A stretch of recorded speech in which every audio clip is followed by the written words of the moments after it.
उत्तराखंड कांग्रेस की परिवर्तन यात्रा में अब जनता के मुद्दों से ज्यादा पार्टी की अंदरूनी कलह सुर्खियां बटोर रही है। पिथौरागढ़ में आयोजित कार्यक्रम के दौरान हुए हंगामे ने कांग्रेस की अनुशासन व्यवस्था पर गंभीर सवाल खड़े कर दिए हैं।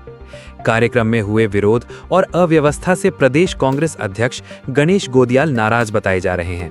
सूत्रों के मुताबिक हंगामा करने वाले कार्यकर्ताओं और नेताओं के खिलाफ बड़ी अनुशासनात्मक कार्रवाई की तैयारी है।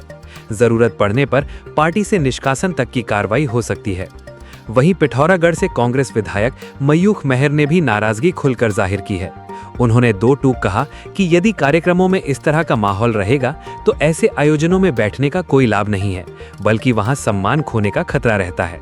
विधायक के इस बयान ने साफ कर दिया है कि पार्टी के भीतर असंतोष अब खुलकर सामने आने लगा है।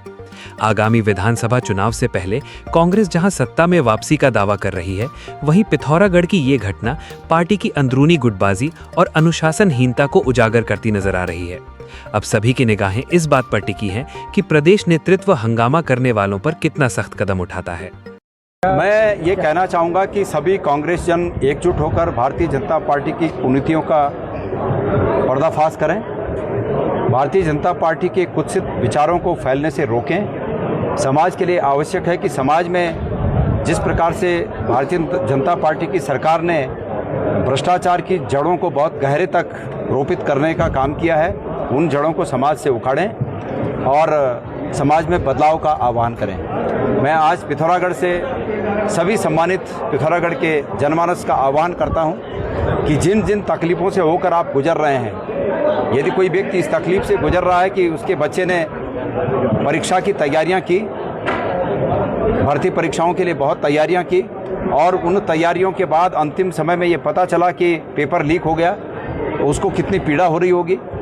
किसी को बेरोजगारी से कितनी पीड़ा हो रही होगी, किसी को महंगाई से पीड़ा हो रही होगी।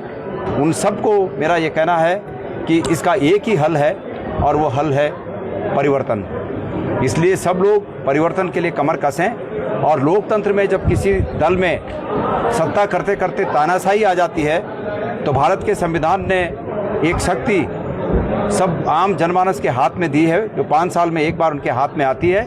और ये अपेक्षा करता है संविधान कि उन शक्तियों का उपयोग करके आप उन तमाम चीज़ों को बदलिए जिनसे आप तकलीफ में हैं। ये शक्तियाँ लोगों के हाथ में आने वाली हैं और लोग उसका सदुपयोग करेंगे। मैं लोगों से आह्वान करता हूँ, प्रार्थना करता हूँ। कुछ यहाँ पर हुआ अभी नहीं, ऐसी कोई बात नहीं है। और मैं अपने कार्यकर्ताओं को कहना चाहूँगा कि सभी लोग संयम रखना चाहिए। कार्यकर्ताओं को, जो लोग इस तरह के है कुछ, अब ये तो इतना, अब 500 लोगों में कौन क्या कर देगा, तो ये किसी के मन की था नहीं रहती है। किसी कार्यकर्ता ने कुछ बोल दिया तो हो सकता है उससे वो नाराज हुए होंगे। मैं खुद उनको जाकर मिलूंगा। ठीक है।